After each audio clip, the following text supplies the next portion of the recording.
I think it's high time for us to start.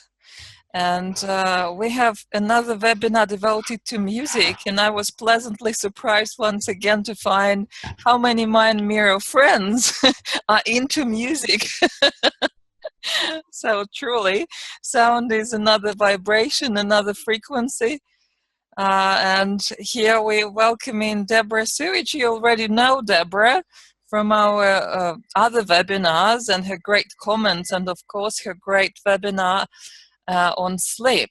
But as we mentioned in our announcement, she is not only the sleep scientist, she also is very much interested in sound healing. And I would invite Deborah to start and say a few words how she ended up being interested in sound healing, and just a few words as an introduction.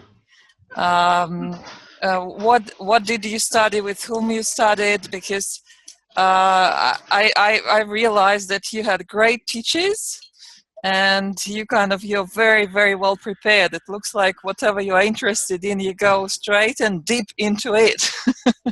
Okay, welcome. Okay, thank you, and welcome everybody who's attending. I got into sound really by accident, totally by accident, about 14 years ago. Well, let's see, it was 2004, so yeah, we're almost 14 years in, and it was by accident at a place called Lilydale, New York, and I think, and that was an accident how I got there, coincidence. A intuitive told me I needed to go there. So anyway, I was taking various webinars, various courses, and one was on healing, and it was hands-on healing, and so I was learning all of that, and it was under Tom Kraske, who's very well known as a healer, and he also so he teaches this every year. So he was teaching us techniques, and all of a sudden I started to tone. And you have to understand that for me, I had no idea what this was all about. I had a classically trained voice from very early on, but I never really used it. I was trained in, basically classical, and I didn't like classical, and I didn't have a voice for anything else really. So that was the end of that route. And anyway, I decided that probably I wouldn't, be able to make a living. So I decided I'd use my brain instead. But all of a sudden I started to tone. And, as I toned, the person got very relaxed and was very relaxed and excited that something was happening or whatever. Anyway, I was starting to tone, and the whole place became quiet. And our instructor came over to me and said, "Do you realize that you're using sound as a mechanism for healing? Just as we use hands-on, or, we use our hands, we use our prayers in order to facilitate self-healing or healing for someone else." And so that started a whole new route for me, so to speak. And I had reached a crossroads in my life where I was looking for a new route. I was looking for meaning and answers and so on, and a deeper reality than the one we live in, which is no reality at all. So I got very excited about this, and it all went from there. So I've studied with Tom Kraske, who also does sound, but he doesn't usually, he doesn't do it at Lilydale. And since that time, he started to do more of it, because it seems that there's a resurgence of sound healing. Sound healing is ancient. It goes back to every civilization that's ever been on the planet. And it also, is thought to be very healing by indigenous peoples, and many indigenous peoples really feel that our world and our universe were created by sound. And quite frankly, the Judeo-Christian religion also, and Islamic religion also believe that the world was created by sound, by the word. Chanting is part of every religion on the face of the planet, and there's a reason for the chanting. It takes you to another level of consciousness, another state, another dimension. And so we can use this for self-healing. And I've always known that we have tremendous abilities to heal ourselves from within. And that's what I'm very interested in, because I've seen that from without doesn't really work too well. There are certain conditions that obviously, you know, from without you can really facilitate healing, but then something has to happen within the person in order for them to really benefit from that healing. I truly believe that. I mean, if you have a replaced hip, or you've gone through cancer and you've survived it, part of that is because you within yourself also did a lot of work and did a lot of healing work. It was not only the doctors and the surgeons and whatever else they use, but you at some level had to do your own healing, and from a very, very deep place within, because this body is a very superficial body. We all have an energetic self and a core that transcends this dimension, this body. And in order for us to heal the body, that core has to be operating as well. So this is what you hear from Chinese medicine, you know, the whole idea of qi or energy or prana from the Buddhist tradition, from the Hindu tradition. It is all about accessing that energy, our energetic self, our soul, whatever you want to call it, the universal field that we plug into, accessing that for our own healing. And there are many ways of doing that. Meditation is one, contemplation is another. Sound is probably the easiest and most natural form of healing for us to actually use. So anyway, from that point, I studied with Tom Kenyon, Jonathan Goldman. You may know some of these names in sound healing. And in fact, his wife, Andy, she actually found a little Tibetan bowl.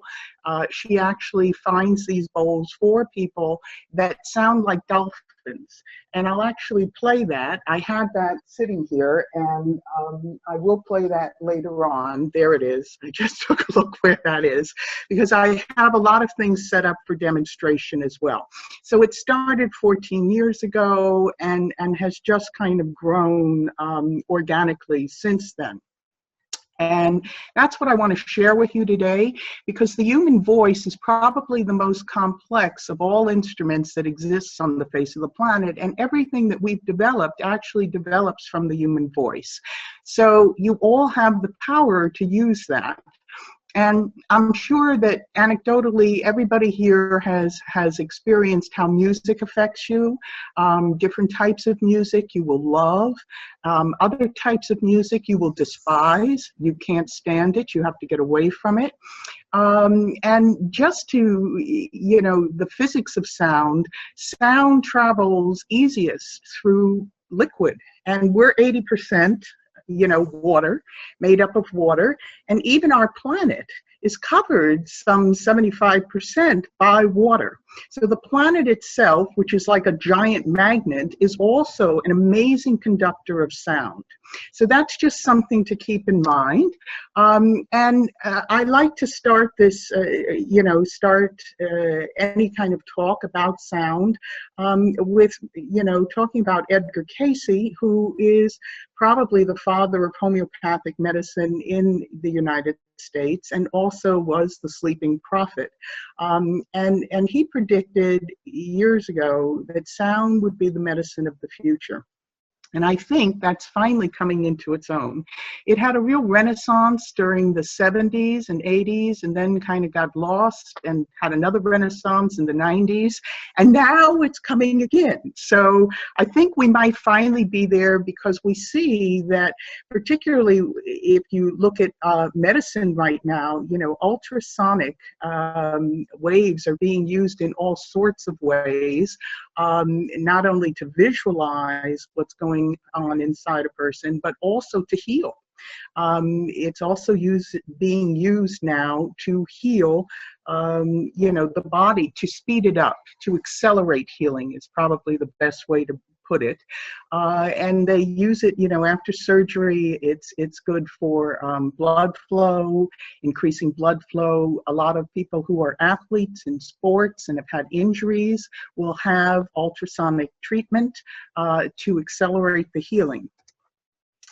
So let's go back to some of the science behind this. I mean, is there any science behind what sound does? Well, we now have an entire physics that is in fact built around waves, okay? Wave phenomenon, wave and vibrating strings. And again, in all the ancient cultures, you know, it has been recognized that, you know, sound has been the creator, if you will.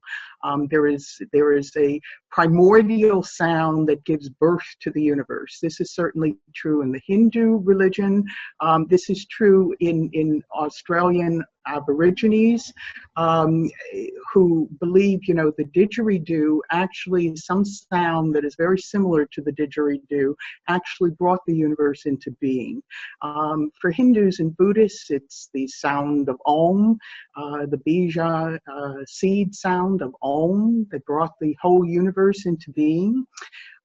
So if we look at what is known about sound waves, and you go back quite a ways here to I can't pronounce his name, but I think it's Chladni.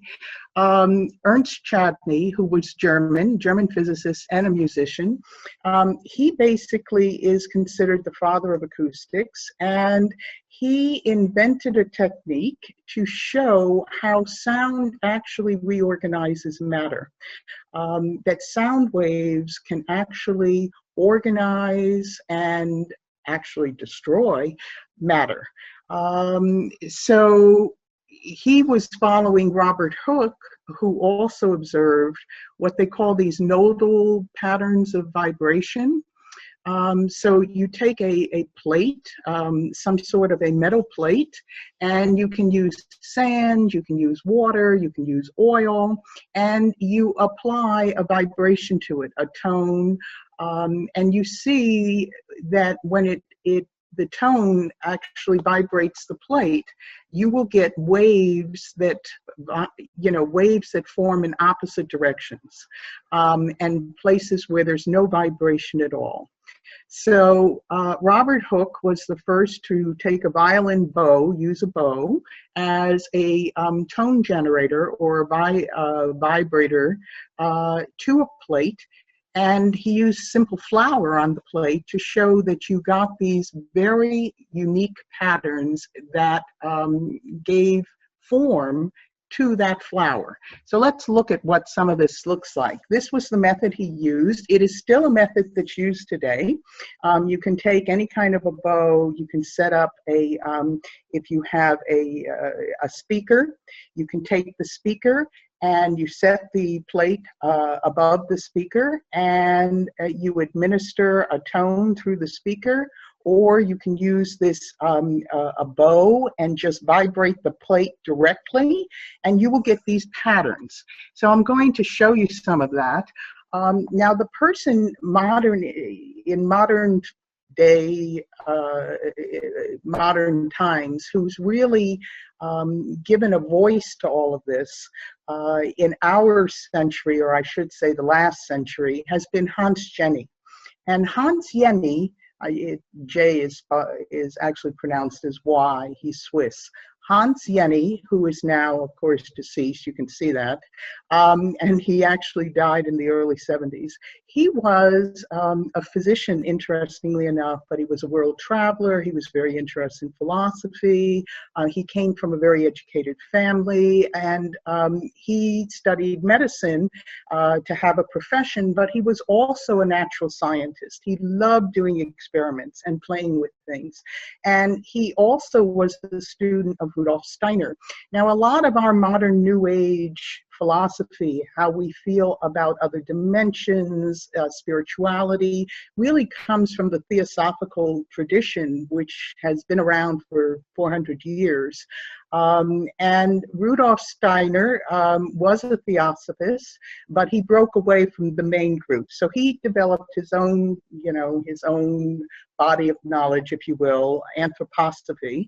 And Hans Jenny was a student of Rudolf Steiner and was very interested in these ideas of other dimensions, of other energies, of a field, a universal consciousness. So he was looking at sound, and he was familiar with the Chladni effect, and started to do a lot of experiments with it, and actually published 2 very well-known volumes on what he named as cymatics. And today, that is what has really carried on this tradition of sound physics, if you will, and the spirituality side of sound grounded in science. So it's the study of wave phenomenon, or the study of vibration. And I'm going to actually show you some videos now of what this looks like. And I think you're going to be amazed if you've never seen this before. All right, so let's take a look at some of the work he did. And the first thing I'm going to do is show you a TED Talk, and I hope this works. Connect to YouTube. We recommend you to pause the webinar video now and follow the active link to watch YouTube video. It explains it, but it also suggests that, we should be studying it more. And when I show you some of my demonstrations, you'll see what I'm saying. Cymatics, I think, could open the door to an awful lot of really powerful insights into how sound is affecting us, and how we can use sound in a positive way. Not only to heal ourselves, but also artistically. And that is what's happening at this point. We recommend you to pause the webinar video now and follow the active link to watch YouTube video. Thank you. Okay. This film. was the original film by Hans Jenny. This was original footage from Hans Jenny. We recommend you to pause the webinar video now and follow the active link to watch YouTube video. Thank you. Oh, this is water. This is amazing. Okay, this is water, something that you can set up at home. We recommend you to pause the webinar video now and follow the active link on your screen to watch the relevant YouTube video to understand what we are talking about later. Thank you. Wow, that's actually worth setting up. Isn't that something? Yeah. It's really not difficult, but I mean, you need the equipment. You need a speaker, and you need some connectors and so on, and a tone generator. And that's it. And then you just turn on the water. Yeah. All right. That's the power of sound. Yeah, I think people sing, kind of light music, but it is nothing compared to water music. Exactly. So when you read in the Bible that Joshua, the wall around Canaan, when he said, make a noise, make all the noise, he hit the actual frequency of the wall. Everything has a key frequency. We actually don't know a lot about electromagnetism. I mean, we're just really exploring all of the intricacies of it. And in fact, our whole world is a whole electromagnetic field. And we have our own electromagnetic fields around us, which I'm going to show you through the theremin. And all of this is sort of ignored. It's all, at the fringe of really study. Now it's starting to be explored because of quantum physics. Quantum physics actually opened up other dimensions to us. And for the first time, we went beyond our senses or beyond instruments that were just there to amplify our senses. I mean, part of why, you know, all of the New Age is written off so frequently by mainstream is because it can't be perceived directly a lot of times by our five senses. And we are so dependent on these five senses, which really filter all our sensory input. I mean, we really are seeing such a myopic view of the totality of our world. And only now is science starting to realize that, and it's really because of quantum physics and all of the advances that have been made in quantum physics, and how a lot of the mathematics can't be directly perceived, and you have to take a leap of faith. There has to be a leap of faith in order for you to continue to do the experiments to demonstrate these mathematical principles. So they're sticking sensors where they expect some sort of a particle to show up, and sure enough it shows up, but they can't perceive that directly through any of our sensory apparatus or even any of the tools that amplify those senses. It is beyond our senses. It is beyond us. So this just, I think, emphasizes, and what you and your partner are working on emphasizes just how little we really understand or know about our existence, and that there's so much more to it.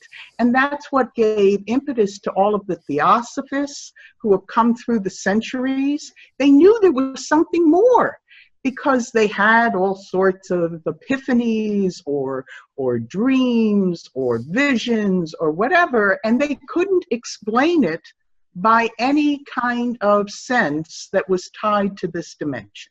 It's that simple. So we're now only starting to explore these other dimensions and how they work with us.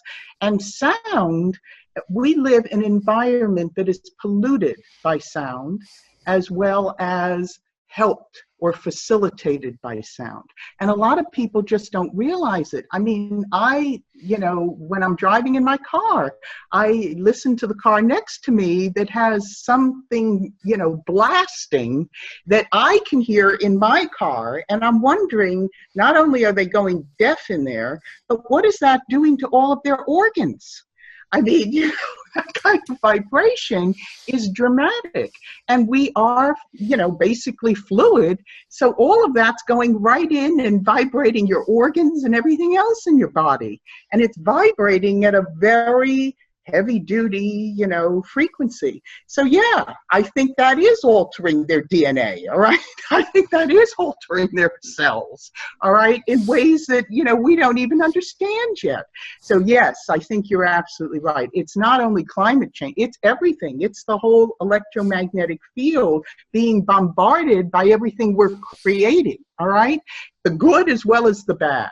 And that's something that I don't think is really appreciated. So let's go to the slideshow. So I'm now at the point of talking about the chakras and the musical notes. Now, depending on who you read, or whether you're looking at the Tibetan system or the Vedic system, you will have a different set of notes. Most of us are following the Vedic system, and this is the colors and the musical notes that are associated with the Vedic system. Now, the chakras, again, I'm talking to the choir here. So the chakras are the meaning of chakra is basically spinning wheel. And it's a spinning wheel of vibration, of vibrational energy. So we have 7 of them that are main channels, but there are many, many, many, many more. But all of the energy channels, if you will, going through the bodies, the nadis, basically terminate in these core 7 chakras that run up our core, our spinal column, and or our center, if you want to look at it that way. And we start at the bottom, the base, which is the root, and that is a C. And this, so that's the root chakra.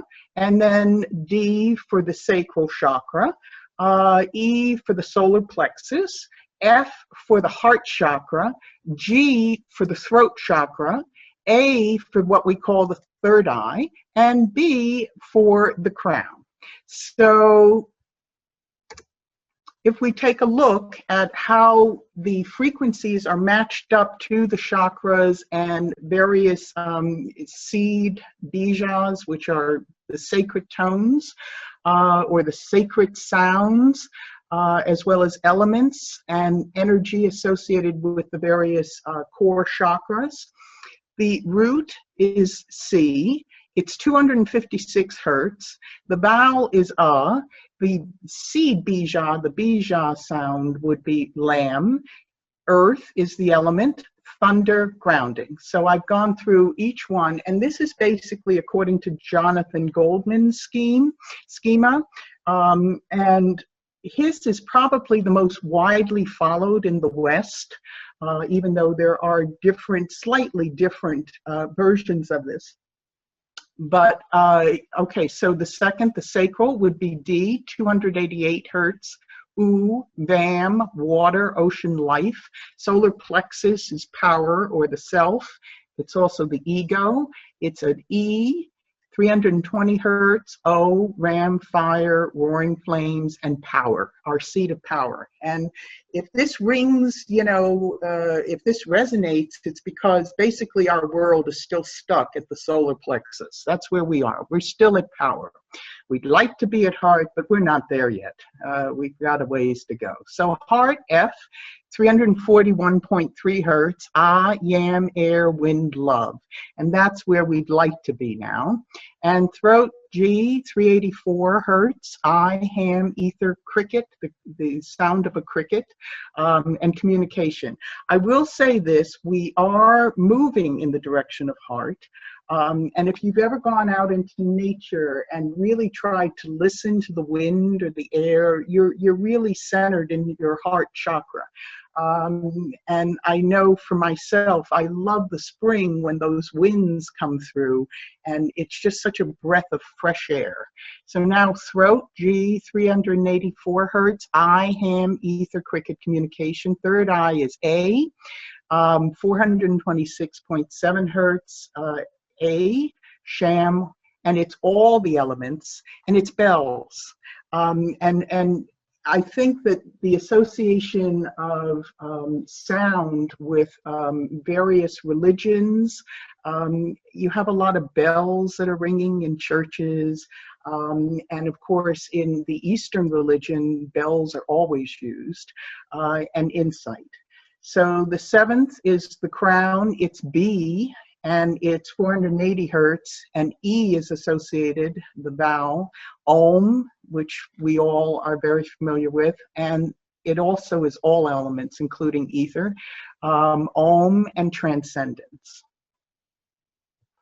Okay, so I was going to also just briefly mention the Qigong, or the Chinese medicine version of sound healing. And this too varies a little bit on the system of Qigong that you're working with. But basically you have the 5 organ systems in traditional Qigong and what they call the triple burner. And the organ systems are the liver, the heart, the spleen, the lung, and the kidney. And these are basically the basically the sounds that are associated with these 5 organ systems. And I also have a link so you can hear it being said or sounded in Chinese, you know, by a master, a Qigong master. So there's a very nice link here that actually shows you the sound. It actually demonstrates the sounds for you in little sound clips. But it's basically shi, ham, hun, sh. So those are the traditional sounds in Qigong. And if you want to hear, I can actually show that to you.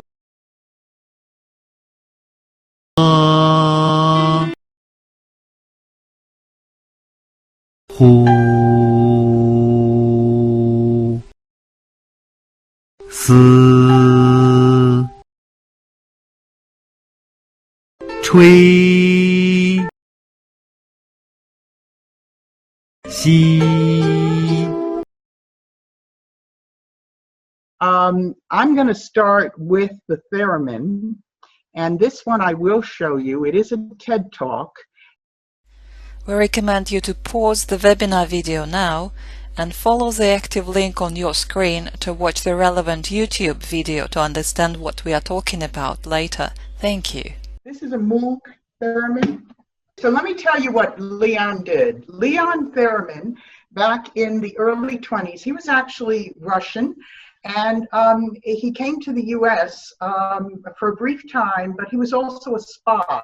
He's a fascinating guy. But he was an inventor, a physicist, and he worked with shortwave radio. I mean, you know, he worked on breaking codes. And one day it said, I mean, this is the story, that he got too close to, you know, the device, what he was working on. They had gases in it, but it also was sending out sound waves. He was trying to work on a code. He got too close, and he noticed that the pitch changed. And then he backed away, and it shifted again. And he thought, well, isn't this interesting? What a phenomenon. It's some sort of a field, and we're interacting with the field. Both we have a field, and he had set up an electromagnetic field. And so he said, well, maybe, you know, I can do something with that. I'd like to play around with it. So he started working on an actual instrument, and this is what he came up with. And it essentially is an antenna that is hooked into some sort of a speaker. And then you also have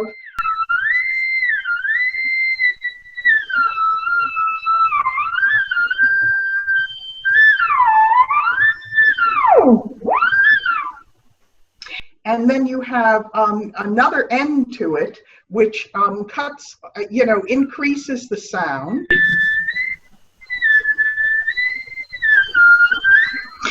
And people who have learned to play this musically have to completely unlearn what they learned through reading notes. They have to do it all by ear and their hand movements. So they have to train themselves to actually hear the notes through their movements and then memorize the movements. And it's very, very sensitive. So, you know, if you come towards the antenna, you're going to get sound, and you have to learn to control that. And you also have to learn to control your body, because if your body accidentally moves with the hand, you're going to affect the sound. So the only thing that I want to bring out with this is, and I can play some, you know, different. This is you know, this is not an original theremin. The original theremins were in boxes, and you can get an actual classical theremin, but they make these synthesizers now, and this is a Moog Theremin Mini. And so it has all different sounds, and this is what they came out with in the 50s. And this formed the soundtrack to a lot of those sci-fi space movies that you saw. This was actually the soundtrack to them. And then it fell out of favor, and now it's coming back into vogue. But basically what I'm trying to bring out with this is that it's the interaction of electromagnetic fields, and we have a field around us. So that last slide shows a meditating woman with her field, the field that develops around her as she meditates. We have a field that is around us. It's interacting with other people, but interacts with everything. And the theremin just brings that, or highlights it. It emphasizes this field and how it interacts. And if it comes into connection with another electromagnetic field, you're going to get effects. So that's what I wanted to show you with that. And if you get the Theremin Mini from Moog, you get various, you know, you get all sorts of different effects that you can, you know, bring in. So this one is a classical theremin. I can change it and go to another one.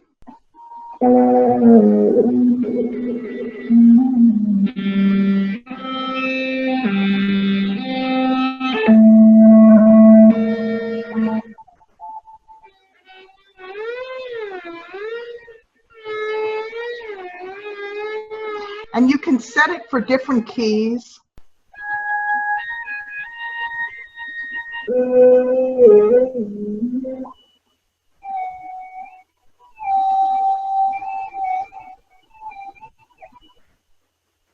But on the classical theremin, you have to do all of that by hand. You can't set it on anything. So these are quartz crystal bowls. And right now I'm going to give you a little sound bath. So relax. You can close your eyes. And then we'll talk a little bit about it.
All right, so these are actual therapeutic quartz crystal clear bowls.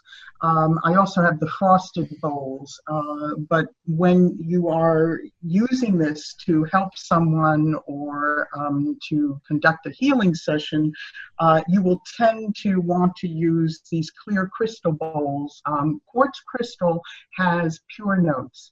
These are pure note bowls, and you're able to walk around with them because they have handles. And so that allows you to move the bowl around the person to give them the benefit of a complete enveloping of sound. And that's what you're basically doing with these bowls. They are tuned to different chakra notes. And it really is not necessary to have a bowl for every chakra. Whatever resonates with you personally is what you would want to use. And so these are healing therapeutic bowls. You can also get the frosted bowls. I'm going to play one for you, my heart bowl, which is huge. And a lot of times they're used in performance or for sound baths, where you have a group of people and you're going to give them a sound bath. You will tend to more likely use your frosted bowls, and you'll have them lined up. They're beautiful. I'll show you what they look like. And you'll have them lined up, and you literally play a little concert with your frosted bowls. But these are therapeutic bowls that you can actually use for yourself by passing it around your body, as well as an individual one-on-one session with someone. And you notice I started to tone with it, but I realized that you'll feel what is best for the group that you're working with or the person. And I realized that it was more important for you to just hear how these bowls work together without the human voice. Always remember, and I think anecdotally we all learn this at some point, when we're not feeling good or we feel kind of crappy, if we just tone or sing or do something, we bring ourselves into a better mood. So don't be afraid to use your voice. In our society, particularly in Western society, we've been socialized not to speak, not to express ourselves, and to suppress all of that. And I think that's what's made a lot of people very sick, because they can't express their authentic truths, their own ideas. They're not encouraged to speak, to tone, to chant. You'll find if you have a practice, if you're using the mind mirror, just make some tones that feel good to you while you're using the mind mirror, and you can see what kind of effects it has. Sound can be used the same as quiet meditation. For some people, just using bowls and sounding or toning to themselves, and you're not singing, you're toning. So it doesn't matter how it sounds, nobody else is there, you tone for yourself. Sometimes you're going to make really ugly noises, and you need to make those ugly noises because you got to get that out. You have to get your energy to flow. And we're so afraid of not being socially correct or politically correct or any kind of correct for other people. Be correct for yourself.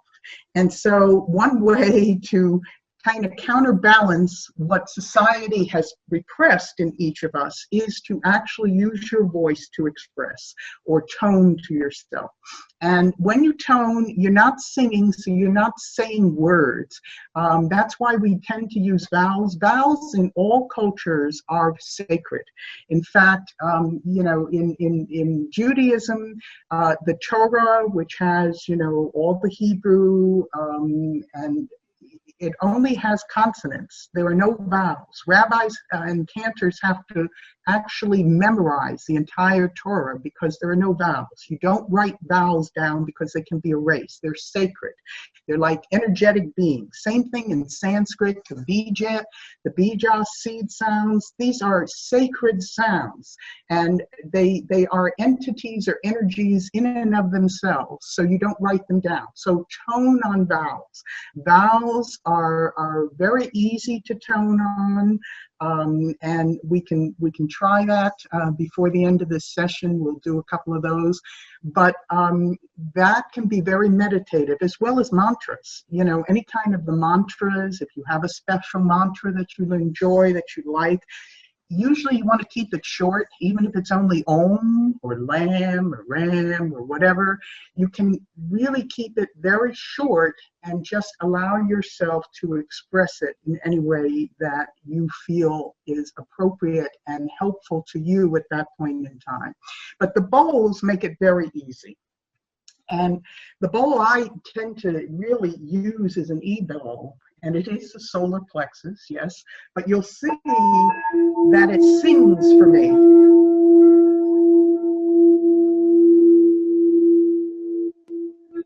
And the bowl picks you. You don't pick the bowl. So you want to hear whatever it is that you might want to use. So if you're buying this off of line, if you want to buy a bowl for yourself, you make sure they play the bowls for you and you get to listen to them. And you pick the one that resonates with you. And that's the one that you use. If you're using multiple bowls, that's fine. You don't just pick it because it matches a certain chakra that you happen to like or want to imitate or whatever. I mean, if it resonates when you hear it, then that's fine. If it doesn't, don't pick it based on what chakra it's associated with. Pick it with how it resonates with you sound-wise, and that will be the most helpful bowl for you. So that's how you would choose these bowls, and I highly recommend it.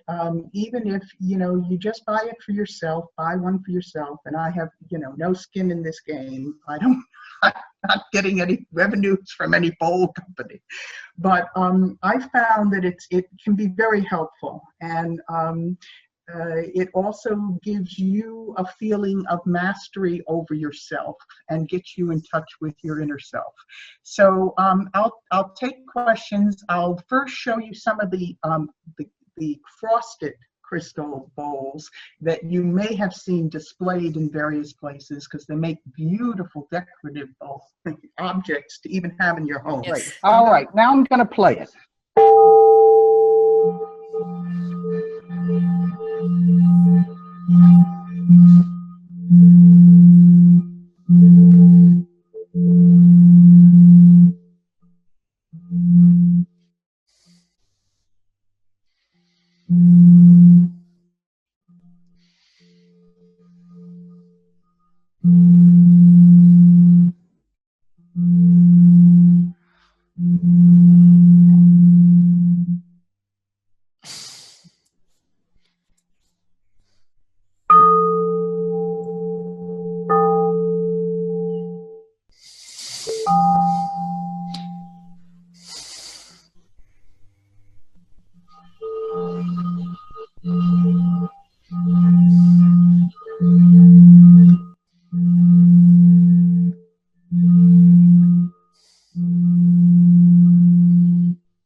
We got the impression.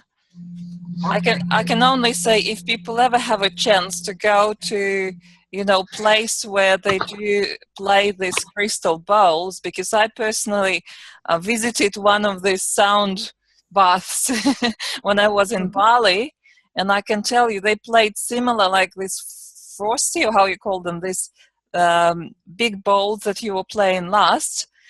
Tuned to different chakras, and if you lie on the floor and they put next to you one of these bowls playing, so it was your whole body going through the wave, the sound wave from the vibration, and it felt very, very relaxing and very good. It felt great, absolutely great. You know, you don't expect so much power from a sound wave, but you can feel your whole body, you know, vibrating and resonating, and it gives you this deeper awareness of how we are affected by sound. And of course, it gives you healing because it's very enjoyable. This is it. It's very hard to explain. You really do need to experience it, and it makes all the difference. I've given my brother a little sound bath, and he's fallen right to sleep. A lot of people will fall asleep during these sound baths. And I'm going to now demonstrate my little my dolphin bowl, which is a Tibetan bowl, okay? So it's 7 different metals. These are not pure tones. But it's 7 different metals that give you a very complex harmonic with overtones, and that's why they use them. And again, in the Tibetan temples where they do a lot of sound work, either by chanting and or with bowls, usually both, they will literally reach the resonant frequency of the walls of the temple, and the temple will sing with their bowls and with their voices. Wow. And you find the same thing in cathedrals. That's why the cathedrals were built the way they were built, so that they were actual sound chambers, and the chanting would resonate with the walls of the cathedral. So here is a demonstration of my precious little dolphin bowl.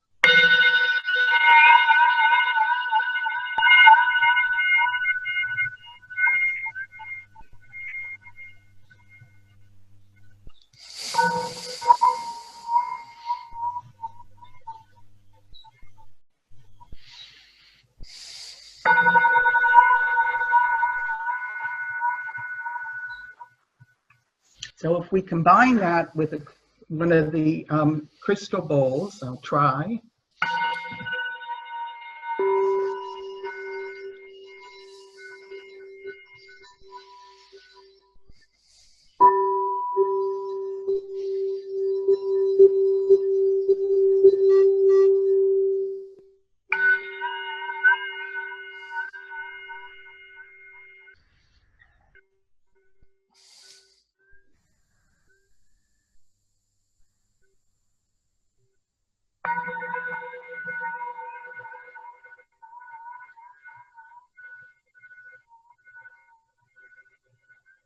Okay, so I think now I can open it up to questions or what have you. We've been going for a while now. I personally found that, like, from the beginning, when I saw these particles moving on the screen, I've seen Cymatics this before, but I never really saw the details of it. And it made me think that while the sound is moving the smallest particles, it reminded me of how, you know, the particles in our body actually move, you know, the atoms, the molecules, all this constant motion, you know, life. And I mean, really, if you look deep into how we are made on that basic level, you'll see just a dance of particles, really. And that's what we are, and that's what Cymatics kind of shows you very vividly. And then the other thing I realized today was with this theremin, with this instrument, I never realized that actually the movement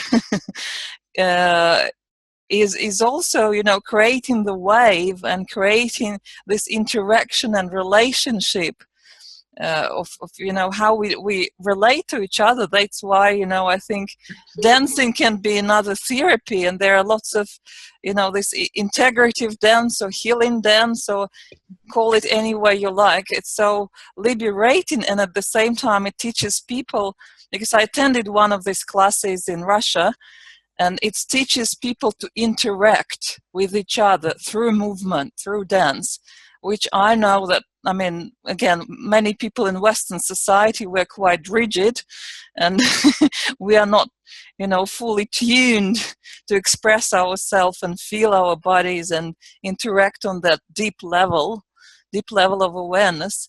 And my question to Deborah will be, we've seen this nice, you know, you explained the frequencies behind chakras. And you explained that when you go to Om, I think it was one of the highest chakras, how would you relate this to the frequencies of the brain waves that we see on the mind mirror? Mm-hmm. You know, because do you see any connection?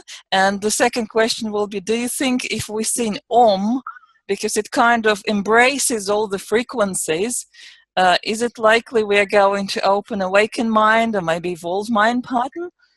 Mm-hmm. I really believe that to be true. I think it is another form of meditation that is extremely effective. And now again, we all meditate differently. So for some people, sound will be, you know, just an eye-opener, a eureka moment. For others, it's not going to be sound. It's going to be silent meditation, or it might be dance, it might be movement. I think that getting into an awakened mind state is the same thing that happens when you get into the zone, what they call the zone, all right? Athletes forget that they're even in their body. They don't have any awareness of thinking. They just become one with what they're doing. The same thing happens with an actor who gets into the part so completely and into the character so completely, they lose themselves. That is, I believe, the awakened mind or even the evolved mind pattern. So whatever gets you into that zone state, that certainly has been the premise behind heart math and heart rate variability. Getting into a heart rate variability coherent state gets you into that zone, and all of a sudden you're one with everything else. And you're not outside of yourself, but you do not see yourself as separate, as a separate entity. You no longer relate to yourself as an ego, an individual. It melts away. You become one with what you're doing.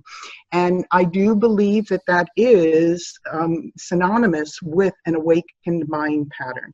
And, you know, it's great to get into these states, you know, when you're by yourself or on a mountaintop or in a retreat. But we have to be able to call on these states in our everyday lives and be able to live these states. And it is the translation of the meditative state or in, you know, isolation to everyday living that is so critical now, I believe. And so, yes, in answer to your question, definitely. I think these are all, if you were doing sound or toning or bowls while you were doing the mind mirror, I believe that you would start to see more of an awakened mind and eventually perhaps even an evolved mind pattern, depending on how into this, you know, experience you are able to get. May I say something? Because I see awakened mind as a just reflection of whether we have access to different these ranges of frequencies, right? It's just a reflection whether we can freely flow the energy from, you know, beta to alpha, theta, delta, back and forth, and we have access, right? That's the collection of frequencies. We are not locked, you know, beta. And we are all separate, and it doesn't, like, it has problems moving, right, and accessing different frequencies. That's what I think. It's just the brain waves that we see on the mind mirror will be simply the reflection of the field having access to those different frequencies.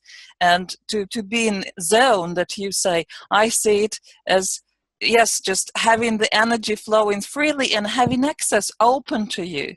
And same with chakras, you know, they're just either blocked or open, or, you know, it's just how well the energy is circulating and whether you have access to those, you know, higher frequencies if you want to feel these higher states, right, and stay connected and interact in an efficient way and healthy way and harmonious way with the world, a richer way, really. No, I think you're right. I mean, it's access, but it's a little more than access. It is actually being able to be in that state, to have it almost automatic, a more natural state of being, so that it's not really separate from, you know, another state, you know, a lower state or whatever you want to call it. Certainly when you're vibrating at a higher frequency, and this is what we see in sound, you're not going to get sick. Okay, sickness and disease in different organ systems, and this is consistent with the Chinese tradition of qi. Sickness and disease of organ systems is seen more of a blockage of qi and a blockage of energy that can't move. And once you get it moving, so higher frequencies are associated with freely moving qi, whereas lower frequencies are associated with kind of stuck qi. It's hard to move it around. So yes, movement, getting your metabolic rate up, is going to move your frequency up. So moving, sound, you know, being fully involved in your environment, all of this is going to move your frequency up. So, and that helps qi to move freely. And we all have periods in our lives when we're stressed out and we feel overwhelmed, and that's when our energy level goes right down. If you notice during those periods, you want to stay in bed all day. You want to pull the covers over the head and stay in bed all day. You don't want to move. You don't want to eat. You don't want to do anything that causes your frequency to increase. So you're going in the opposite direction. So definitely these are techniques that you can use in your tool chest to help you move your frequency up and get out of those states so that you do become more involved in the environment and more involved in interacting with others, and you move around, okay? You know, very important. So I think you're absolutely right there. But if you want to see it, that's where the mind mirror comes in, because that allows you then to maybe see these changes occur and, you know, feel that you're on the right track, so to speak. It's a form of feedback. It's biofeedback. And we're going to actually do a little exercise. All right, so this is an app showing Cymatics. All right, so as I'm speaking, do you see how the cymatic pattern is changing? Picking up my voice. So now let's take a nice deep breath and we're going to come out with an Om. Ready? Wait, first, Deborah, do you want us to sing the same note as you? No, you can sing any note that feels good to you. Let's try that and see if we can get a nice complex pattern.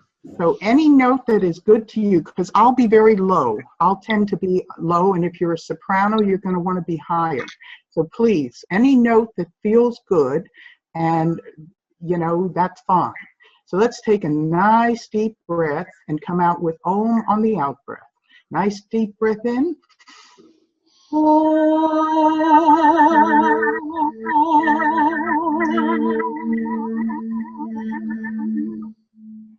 Shall we try it again?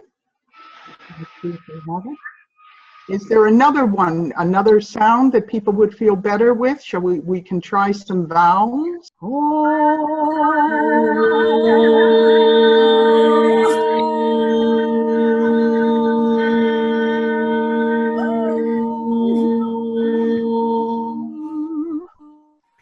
How's that? Okay. All right, that's great. Okay, so it's really It was fun to see the notes change. Isn't it? Let's do it some more, because what we're looking at then is our collective sound. Mm-hmm.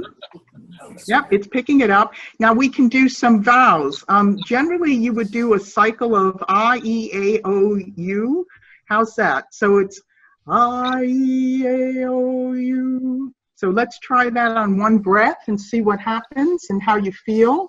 And am I coming across too loud so you can't pick your own?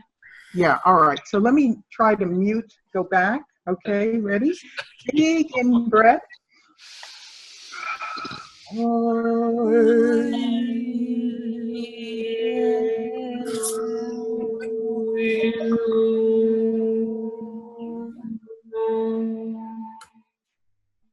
Great. You see, I stopped and it was just you guys, and you see how it's coming out? So let's try it again, and I'm not even going to sing this time. I'm going to just let you all do the vowels. So big in breath, and on the out breath, yeah, let me get this straight so you can see it. Big in breath, out breath, and start.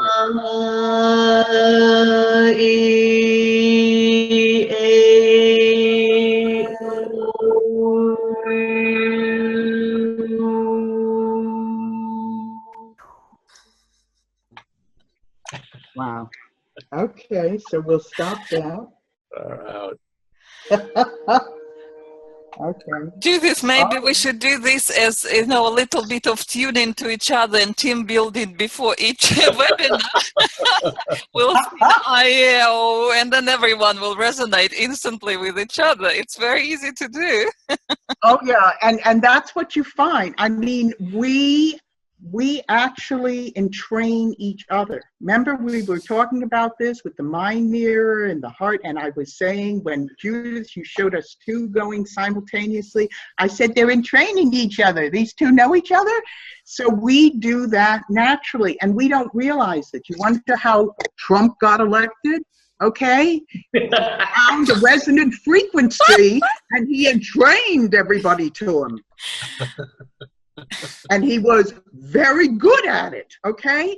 So we forget how easily we entrain to each other, whether it's positive or it's negative. And that's something that if you don't take anything else away from this seminar, I hope you'll take with you, and understand that if you want to be different from the mass, I will purposely leave a crowd. When I feel that energy is going in a certain direction, I walk out, because I know exactly what's going to happen. I'm going to be entrained by it if I stay. You've got to recognize that, and that's how we can, quote unquote, protect ourselves, so to speak, because we are easily entrained by each other's field. And the bigger the field of the one standing up in front of you, the more influence they're going to have on your field, and vice versa, for positive or for negative. And that's something, because we think all of this is still woo-woo and, you know, it's out there somewhere, because it's not part of our usual five senses. But more and more mainstream is recognizing, because of physics and the advances of physics, showing that there are dimensions and other universes out there that we can't even touch yet. But we know they're there, because we have the mathematics for it. And if we stick a sensor where it's supposed to show up, it shows up. All right. Now that's literally how they're making these discoveries. Okay. And so that is also your argument for ultimately some kind of a universal force or Godhead, because something's got to be sensing us in order for us to exist. It's that simple. So, you know, I think we're on the verge of making a great big leap in consciousness, but it's not going to be graceful. It is not going to be easy, and there are going to be a lot of fits and starts before we get there. And we're living through it. We're actually living through it. So I guess that's how I'll basically leave it for other comments or other questions. But I thought you'd enjoy that with the app. So you can now actually view what your voice is doing and how these complex patterns come into being. And keep in mind, the more complex the cymatic pattern that you get, and you'll see a lot of these on websites now. They actually have cymatic photographs now on their websites, especially if they're into sound healing. So the more complex, the more harmonics you're getting, overtones. Well, there is nothing more complex than the human voice. Keep it in mind, and that we all possess, and that's our gift. Okay, so that's how I'll leave this. Well, I want to just thank you, Deborah, for that lovely little toning. It energized me tremendously. And I don't know if you know that that's an Edgar Casey. There's this wonderful little book called music as the bridge, that I found at the ARE, the Association for Research and Enlightenment, the Edgar Cayce's, and it was written by an opera singer who went through the Cayce readings and found his, well, the chants and the toning that he said were used in Egypt in ancient times for health and for healing. And he has another one that I've got on one of my CDs, and it's so cool. It goes like this. And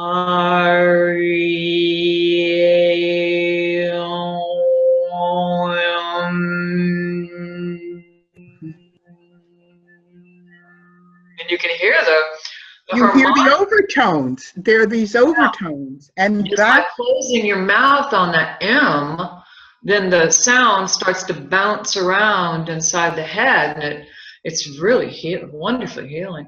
And then the other thing is that I know you've studied with Jonathan Goldman, and I've had some extraordinary experiences using his chanting, which starts this ooh, oh, ah, I, a, e, ooh. And then you repeat that. And one time, some years ago, I was a field speaker for the ARE, and I was in Seebeck, Washington. I had 80 people in the audience over a weekend retreat, and I'm allergic to wheat. So that night, somebody told me that there wasn't wheat on a Saturday night in the meal, and I ate the wheat, and I woke up the next morning just wiped out. My head was full, raging headache. You know, I could feel my life force was just drained out, and yet I had to get up on Sunday morning with my guitar and my zither and workshop all day long with these people. And I thought, what the heck am I going to do? And I sat down and said, I need to meditate on this. And turned out what I got was to do that Jonathan Goldman toning. I got up from that after less than 5 minutes, and I was perfect, just perfect. So in real life situations, how do we raise our frequencies, as Cayce taught us, for one, to back to their original vibration when something has made them drop off? Well, that's your sound. That's everything you've taught here and shown us here. And, I don't know if you have the Jonathan Goldman written out on a piece of paper, but I do, and I can send it to Oxana for putting up next to this webinar. So I think that would be great. That's part of my table. That's, if you look at that table, those are the vowels he's using. Now, again, depending on who it is, but those are the vowels that came to him, that he channeled through and that have worked for him. And he is just wonderful. So I certainly, I would love you to put that up there, because whatever he comes up with is after years of working with it and realizing that this is really very valuable on a mass scale.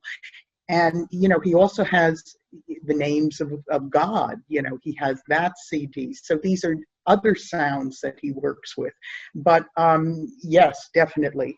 And you see how quickly it works. I mean, it is amazing how fast this whole thing will work for you out in the field. As you said, out in the field when you have to raise your vibration. Now, another person to keep an eye on is John Stewart Reed. And he's very into cymatics and really demonstrating the science behind it, and in a way that people can relate to, so through our senses. So he's made these apps and these instruments in order for you to actively record your cymatic pattern with vocalization and take pictures of it or do whatever it is that you want to do with it. So there are people who are working very actively in the field, but when you brought up Edgar Cayce in Egypt, he actually went to the Great Pyramid in Egypt And he actually made sound recordings inside the Great Pyramid. And the resonance chamber, it's almost as though they were built to be resonant sound chambers. So yes, yeah, everybody got buried there, but they also apparently used them for sound and for sound healing. And the Kabbalists, you know, these are Jewish mystics who use the Kabbalah. They would sound in groups, all right? They would have a chief person sounding, and then they would sound in groups around a person. And I believe that is also, you know, what they suspect or what they believe the Egyptians did as well. They would have a small select group and then a chief, if you will, the one who was facilitator and would kind of lead the rest and act as a drone in the background, and the others would chant around. So they would do their sound healing around the person that way, and they built these chambers to optimize the resonance of the sound that they were emanating. And in modern times, you have, I'm trying to think of the structure. It is a completely round dome. That will also, the more round you have with no angles, the larger the resonant chamber and the more powerful that chamber is as a resonator of any sound that is produced within it.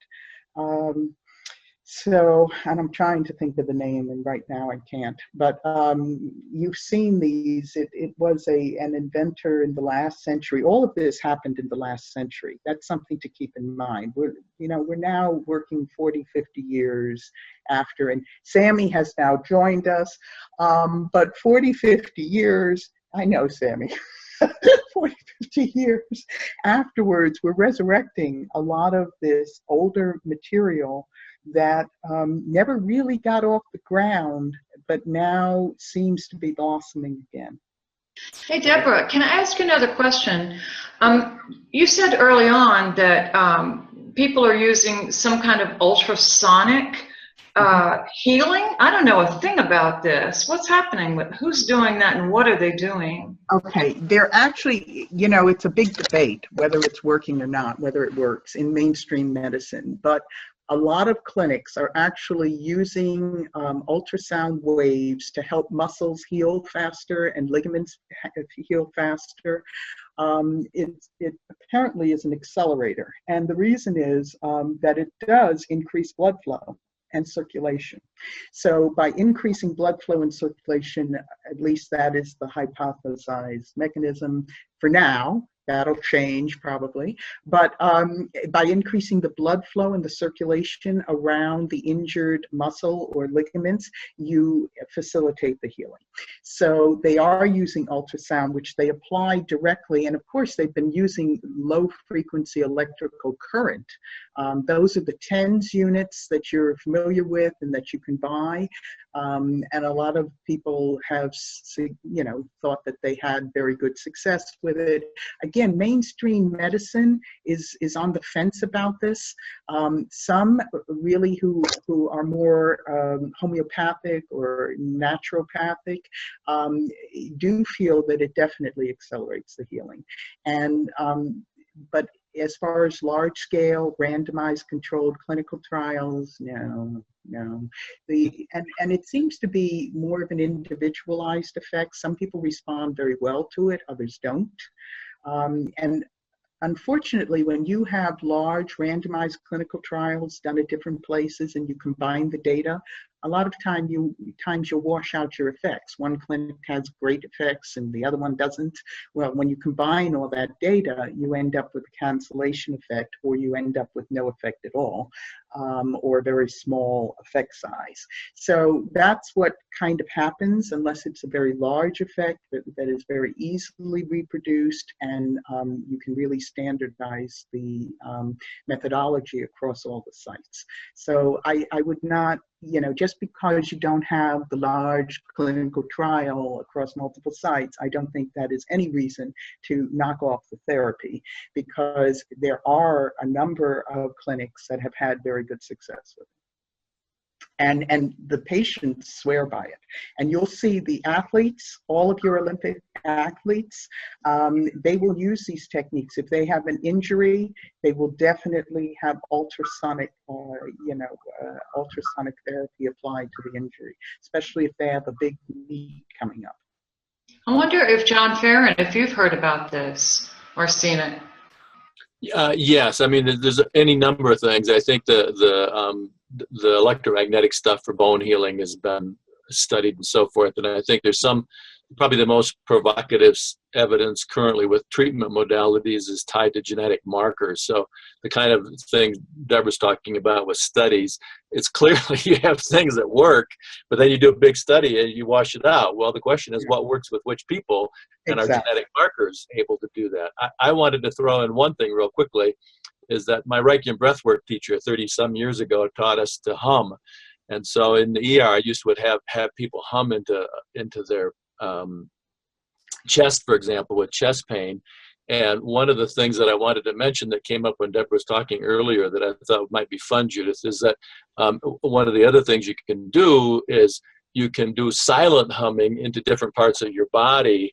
And as you resonate in those different parts of the body, whether they're chakras or whatever, you can use that. I'd like to hook my mind mirror up and start paying attention to my different areas that I silently hum into. And I think one of the things that, well, it's funny, Deborah's talking about getting out of entrainment.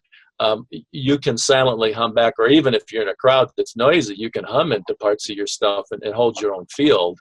And I think that's really important to prevent let's call it mass hysteria, which is what our last election is about, semi-mass hysteria. Anyway, I just threw that out because I think, yes, there's all sorts of stuff that's been done, and I use shamanic stones in the ER just because they're fun, and all sorts of vibrational stuff is available. But I do think it really needs to be emphasized how important individual variation is, because and it's some of it, there's elements that are belief. I mean, I worked with a seventh son of an Irishman at one point, and I don't happen to have the belief system, and I didn't find his effects profound, but many people do.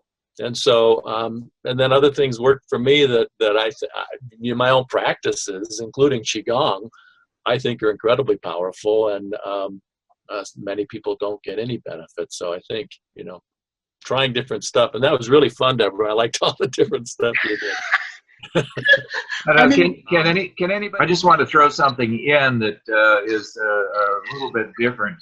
And if you're, I don't know who's familiar with the Penrose-Hamerhoff hypothesis of consciousness arising out of the quantum field, basically.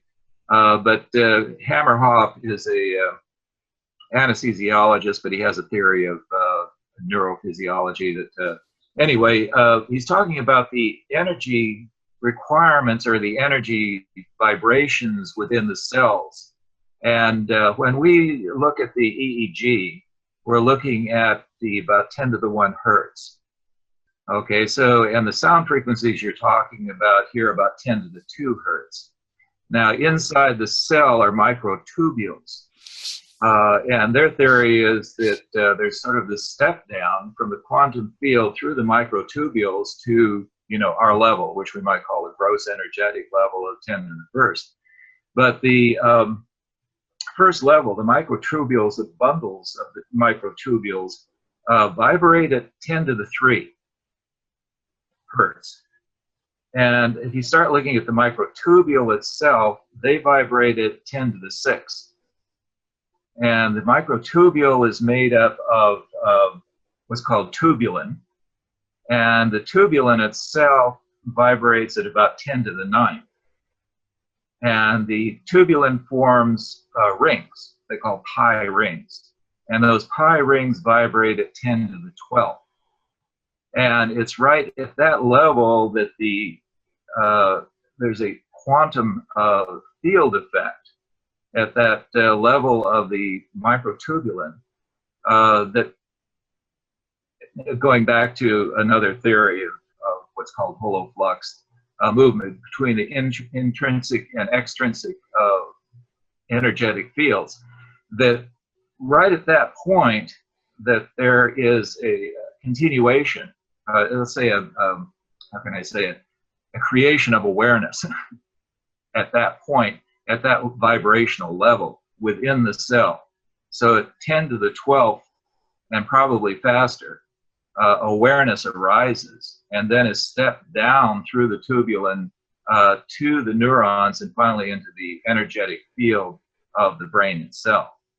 So I'm just, throwing that out as the fact that there are much higher frequencies within the cells themselves than we can possibly be aware of or vibrate. And Hammerhoff has been experimenting with sound frequencies at these higher frequencies, like 10 to the 3, and sort of zapping his own brain with these frequencies to see what sort of results he can get. He's been getting some very interesting changes in experiences that he's had. It's still pretty much in the experimental phase, and I don't think there's much written up on it. But that's just sort of throw that into the mix. We can think about that too, that there are these frequencies that are so high. 10 to the 12th is like an incredible energetic level that we would never be conscious of or even able to use. Well, of course, and there's pure energy too. I mean, we're in a physical body, and that's many, many steps down from all of that. And yet that's happening within the cell itself, at the level of the microtubulin. I think that yes, there are all sorts of levels that we have no idea about. That I even would suggest that you would go further up from there. I don't, but the mechanism of how it gets from there into our physical reality, we really don't know what the mechanisms are, and we don't know what the effects are. And the fact that he's zapping himself like that, I don't know. I mean, I wouldn't do it. I understand. But it's all in the I name wouldn't of be science, zapping right? myself like that. I wouldn't want to be changing my DNA. I mean, I don't know how it changes. So, but that's, I think it's very interesting what you're suggesting and what he's trying to do, but I also think it could be very dangerous. What we're talking about, I mean, we live with every day. It's, and I think that, a lot of negative sound noise gets in that we're not aware of, that is doing a lot of damage that, we don't know anything about, and is at the cellular level, is at the DNA level.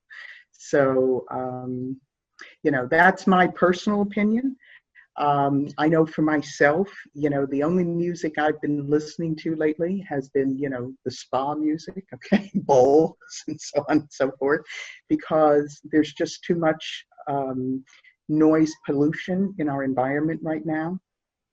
And for me, that seems to separate it out a lot easier for me. But again, I think that the point that's been brought up by John, and that is that everybody is very individual. We all respond very differently to different forms of meditation, to different techniques, and to sound itself. And that you need to work with whatever works best for you.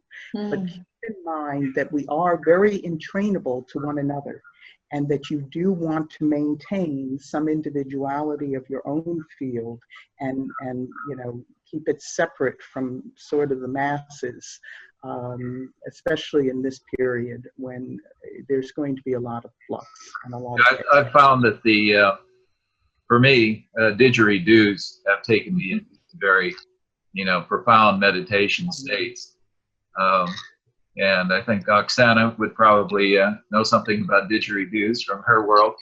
And we have a couple of Australians staying with us right now. So I've tried to learn to play the didgeridoo, but I can just never get that circular breathing.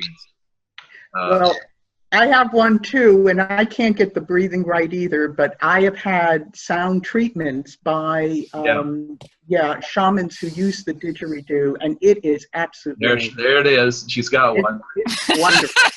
Yeah. It's a very, and they're using that for healing.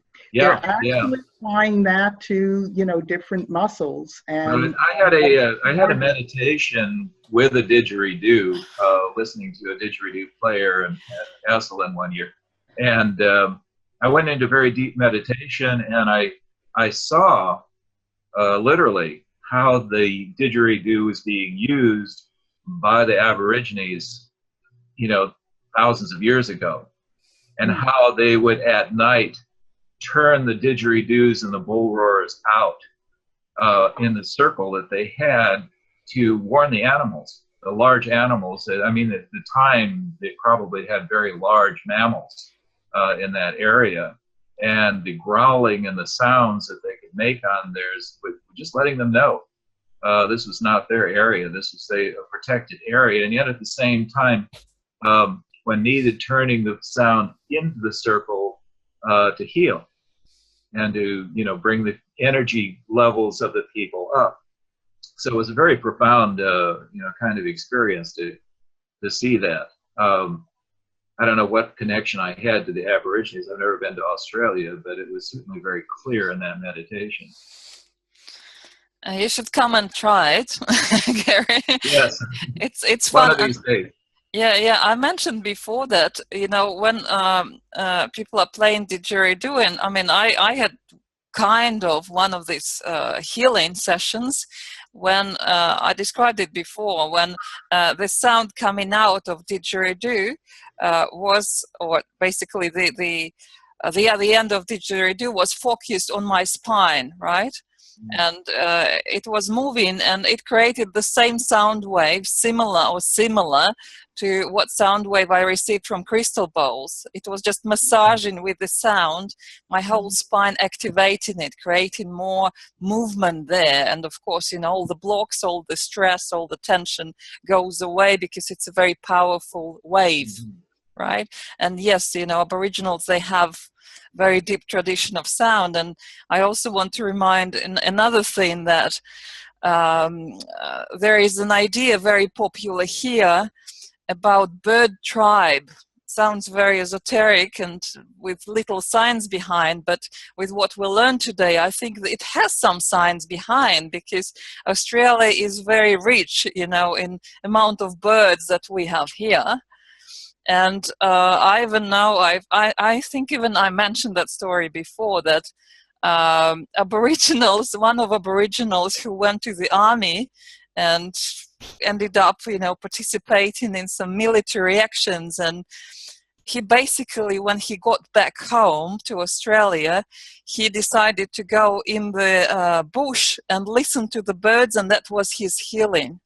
And I mean, literally the amount of birds that you can hear and the way they sing, it might be the case that they kind of help to tune and heal, you know, the vibration of Earth, kind of creating this counter resonance to all the pollution that Deborah said we have, and I completely agree with that. So it may be one of the healing that they do naturally, nature does. And just to conclude a little bit, I think from all the webinars on music and on sound, yes, it's very individual what you can do and how you get to this higher states, balanced states. But I think sound and music, they're very largely associated with alpha sensualization, very powerful, one of the powerful channels that kind of opens up the bridge and opens up all other frequencies for you. So it's kind of, especially if you create the sound yourself, it goes back and it's kind of creates this loop, and you automatically start, you know, tuning, retuning, readjusting. It's feeding and readjusting itself. That's what I, you know, totally believe. And it's interesting, I never heard, but Deborah may comment a little bit more on that. She mentioned that the way our brain processes sound is quite complex. It's more complex than we process how our visual channel works. That just reminded me, as you were saying that, we did have a meditation session with a half dozen people, and one of the people there played the didgeridoo. And we monitored him as he was playing the didgeridoo and as all the rest of the people in the circle were listening to him. And we saw the brain waves dive down into a nice alpha theta patterns on almost everyone and begin to open up into a more awakened mind pattern. Almost everybody went very deep as he was playing, probably for about a half hour. So it was very interesting. It just reminded me that we did that, and I'd completely forgotten about it. And to that point, you will find a lot of people fall asleep. They go into theta and delta, and so that is very common. Yeah, and no one actually fell asleep. They were all very conscious, of the music and what was going on around them. But were they also meditators? No. They weren't. Okay, so No. All right, so they weren't. Okay, because a lot of times with trained meditators who, are bathed with the didgeridoo, you will not fall asleep. But if you're new to meditation and you first hear one of these sound baths, it is very easy to fall asleep. A lot of people. Yes. I've had people fall asleep and start snoring. So again, it just emphasizes what Oxana was saying, what you're saying, is that alpha theta. Certainly the alpha bridge that then will progress in many people, some people down deeper into theta and then to delta, definitely into delta. And I've had many people fall asleep and complain about the person snoring next to them. Well, actually, they really, the ones who didn't fall asleep would have liked to have moved the snorer. But the ones who were asleep, they didn't care about the snoring. But I think to Oksana's point, there is something universal about sound. There's no doubt about it. Universal, that is fundamentally built into our DNA, into human DNA in terms of sound. But each person will react differently to the sounds too, and not the same sound doesn't work for everyone. Different people will have different preferences, let's put it that way. Maybe that's partly genetic, maybe that's environmental. And back to Oksana's point about nature, I know for myself, I will go out in nature, that's meditative for me, and I will literally listen to the wind, I will listen to the birds. I could listen to them all day, all night. I mean, it is so restful, so peaceful, and at the same time energizing in a really healthy sense. Not in an anxiety sense, but just a balancing sense. And so I totally agree with you, Oksana. I wish we had the variety of bird songs here, but at least in the spring, it's just wonderful. And that may be another reason why, obviously there are biological reasons, there are circadian rhythm reasons why people get activated and more energetic and feel more alive in the spring, like they're being reborn, but also nature is being reborn. And again, I go back to what I said at the very beginning. Not only are we primarily fluid, but our planet is primarily fluid. We have a lot of water on this planet. There is a lot of water that also transmits that sound. And Tom Kenyon is known for doing sound healing on the planet itself, literally sinking quartz crystals, digging holes deep into the earth, sinking quartz crystals to act as antenna for then whole sound baths where he'll do webinars, live webinars where everyone sounds together, through the webinar or at home privately, and hopefully that is going to resonate across the whole planet itself. So to your point, Oksana, nature itself has the way of feeding sound into itself to heal and renew it. And can I just comment on that? So if you're looking at alpha, this 8 to 14 roughly frequencies, and of course we haven't even brought up the idea of harmonics, but there's a world we talked about in terms of harmonics. And that's the Schumann frequency of the planet. That's right. That is the Schumann frequency. That's right. And so there's this range in everything. So then the question becomes, what is for each of us our resonant frequency? What is the keynote of our souls? And I think that maybe that might be the difference between why some people respond to things and some people don't. And so in that sense, if that's true, then how important is it to find out what is your keynote? Yes. And I wonder if maybe your little Cymatic app that you had there, Deborah, wouldn't be like a little sound mirror for people to be able to find that keynote. Absolutely. Absolutely. But it now is going to depend on what, if the pictures that are displayed to you resonate with you. So there might be a particular picture, cymatic picture that really resonates with you, and then you can work backwards. Well, that's associated with this sound or this toning, and that becomes your signature. I think that's a very good point. I think it's an excellent idea and a great insight. I mean, that to me is what cymatics is all about. And that's, to people who are working in the field of cymatics, that's their whole point. They've got to have a way, we need a mechanism to connect the sound and our keynote and the invisible, if you will. We need a way of making it visible to ourselves. That was what drew me to the mind mirror.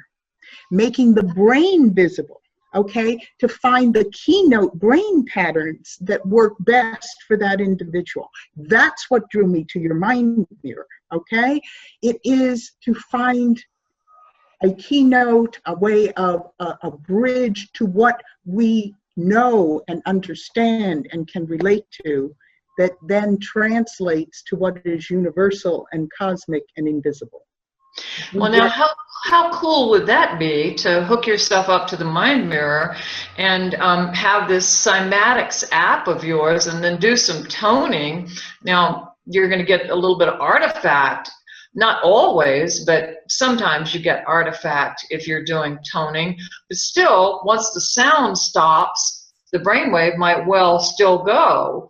Now, maybe you're going to find that you'll have a cumulative effect from the toning, and then it's hard to separate which tone, which note.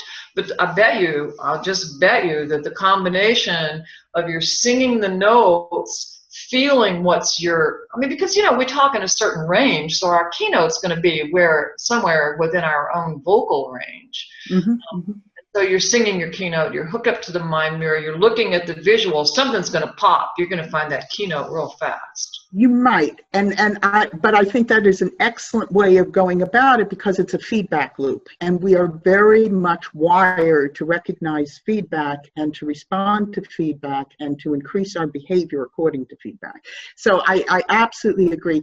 That's what I did. When I first got the mind mirror, I was sounding, I was playing bowls, but I got a lot of artifact. Remember, you told me a lot of artifact. We got all sorts of stuff.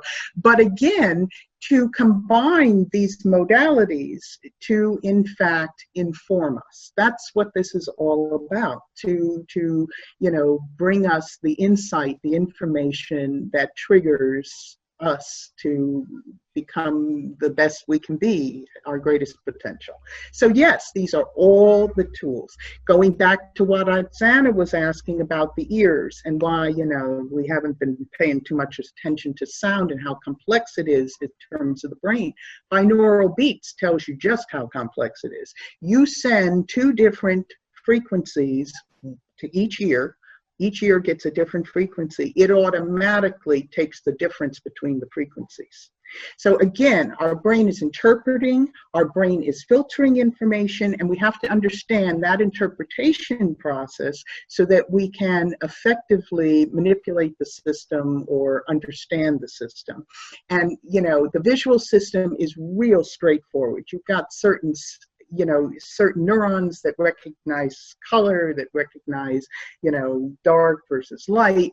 I mean, it's much better laid out. It's almost a grid. They found it first in the animal model. It was very easy to replicate in the human model. So that's what they sat on. All right. Meanwhile, we're not that great. Our vision isn't all that great. I mean, you know, compared to mammals. But nonetheless, it was an easy system to work with. They are now starting to work with the auditory system. But binaural beats work this way. You send two different frequencies to each ear, and the brain takes the difference, which is matched to a certain brainwave. So it's a certain brainwave frequency, either alpha or theta or delta or beta. And that's how binaural beats work. So you can look at that in terms of cymatics as you're listening to binaural beats specifically, and you can see the complexity of your cymatic pattern from that. I'm just wondering, just as a general question, how many people have actually monitored people listening to various binaurals such as Hemisync, Holosync, iAwake? They haven't compared them. No.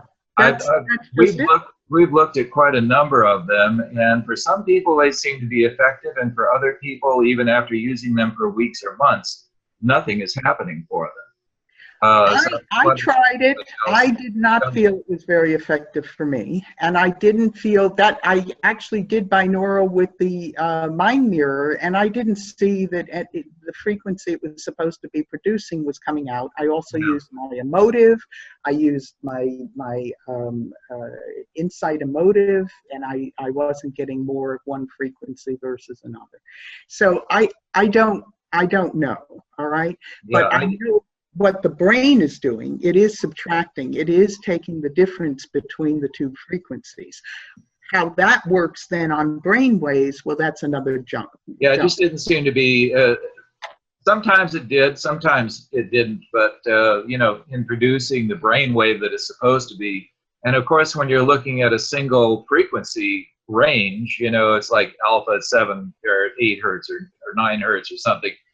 You can't get the complexity of the brainwave patterns with brain sound drivers, audio drivers, that you would get in, you know, maybe listening to a didgeridoo or something like that. So I'm never really convinced that all of these audio drivers are as effective as people claim them to be, because they've never actually monitored them. Actually, years ago, the great Elmer Green did, and made a comment that he felt like the Holosync technology, that Bill was pushing it, and that there has to be an internal driver along with it to make it happen. I thought, well, for Elmer Green wired it up, that's pretty good. And that was 10, 15 years ago. Yeah. So again, yeah, and I think that what you earlier brought up in terms of intention and belief system, you have to really feel that it is going to help, or at least that it's not going to hurt, that it's going to be beneficial. Because if you block it, you know, if you just won't have any part of it, and you really, you know, you don't want the person working on you through sound. So it's very important that you put the person in a state that's more receptive. So we generally say, you know, close your eyes, think about white light coming down into your head and focused in your heart, and then spreading out from your heart to get that person in a more receptive state. So how the person, whether the person is receptive, and this is the same for hypnosis too. I mean, if you're blocking, if you're specifically trying to block, you know, the suggestion, then, you know, the suggestion is going to have a very tough time getting through for that particular person. And I think that the same thing for sound therapy, for hands-on healing, for prayer, you have to at least be open to the modality and feel that, you know, maybe it will do something. I mean, we have underestimated the placebo effect. There is a very strong effect of belief and intention. And, you know, what your mind believes and where your mind goes is what's going to work for you. I think that we could actually, that there's enough interest and excitement about this that we could do another program on sound healing, or maybe even a working group just for a general conversation, because I see that Brainwave Bob is here with us from Copenhagen, and he is totally into sound healing. I know that Tamara is a singer and sings, and Gary and Donna, I mean, all of us have a tremendous, I mean, because ultimately what we're talking about here is vibration, and you're talking brainwaves, you're talking vibration. I mean, this is the one subject that links together all other subjects. Mm-hmm. So I'd say, why don't we meet again as a working group and just share some of our ideas and insights about this, and see where it takes us. Somewhere down the line, do it again. But this has just been marvelous, Deborah. I mean, so much wonderful information. I really appreciate your organization. Oh, thank you. I wanted to throw a very wide net. That was my whole purpose. Just, there is so much out there that is not really connected up. But if you're at least exposed to it, it will definitely make you think and bring all sorts of personal insights. Well, it certainly gave us things to think about. I had one question about, when you mentioned cymatics, I was wondering if you were also familiar with synthetics. No. Okay, because that's it came out of actually the emotions, the expression of emotions in music. And the fellow who's, I think he used to be in Australia, and I don't remember his name right offhand, but he studied with Pablo Casal. And he said he was studying at a very high level in the cello. And he said many people that studied with Pablo Casal technically were very proficient. But when Pablo would play something, he put a good deal of emotion into it.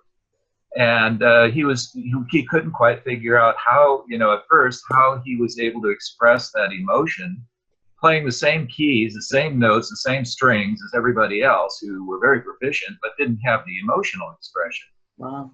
And what he discovered was that it was the difference in the pressure of the fingers that expressed the emotion. So he would put a different pressure on the same key note on the string, and stroke it just ever so slightly in a different way.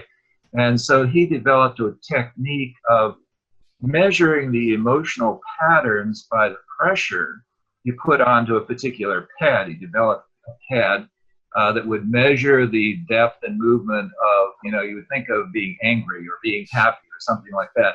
So he developed an entire repertoire of physical pressures that related, so there's kinesthetic expressions of emotions that were related to vibrational frequencies. And then others, I read about this some time ago, I think in Australia, that the musicians had programmed computers to play music. And they could take a musical piece, but they would change the expression of the emotion by changing the slight variations in the pressures of the notes that they were playing actually on the computer. Or the computer would do this actually, so that the music would sound very happy or very sad or very angry or very, have all these different emotional expressions. But it comes down to basically the pressure of the muscular kinesthetic system expressing that. And that, that is in a way, a very subtle kind of frequency that we don't necessarily think about. But that muscular expression is also, you might think in terms of a sound expression as well, is expressed that way. So with centric cycles is another aspect. It was tied in with music and with sound and the expression of emotion through sound. And you might be interested in looking into that. That's fascinating, and it's a fascinating insight, because playing the theremin, that's exactly what they have to learn to also incorporate. Yes. Because the pressure, how they come into the field and how they exit that field, changes everything. So in playing, for it to actually sound like music and replicate a musical piece that is, you know, written down with notes, they have to incorporate that kinesthetic sense. Yes. And the pressure with how they interact with the electromagnetic field. Absolutely. Yes. Yeah, fascinating. Mm-hmm. Mm-hmm. So that's but I had never heard of that. So thank you very much for that insight. I thought at first when you said cymatic, you meant centric, which is centric is S-E-N-T-I-C. Okay. Yeah. No. I was strictly talking about cymatics. Yeah. Okay. Yes. I just really want to say that whoever is willing to take the next turn in exploring the sound in whatever way, or come up and practice with other people in a little working group, some exercises, you're very, very welcome. Or suggest any other topic really related to what we are exploring in, you know, about brainwaves and field and consciousness and meditation, you're very welcome always. And for today, I think it's a great lecture or webinar and working group in a way, discussion, because we all have something to say. We have our observations. So thank you, Deborah. It was a pleasure to have you again with us. And, my pleasure too. Thank you, I'm Deborah. very glad Thank you, to see all other members. If, you know, whoever Judith mentioned was today with us, you know, Brainwave Bob, Tamura, you're very welcome to join whenever you feel ready. Okay, thank you everyone, and see you next time. All right, thank you.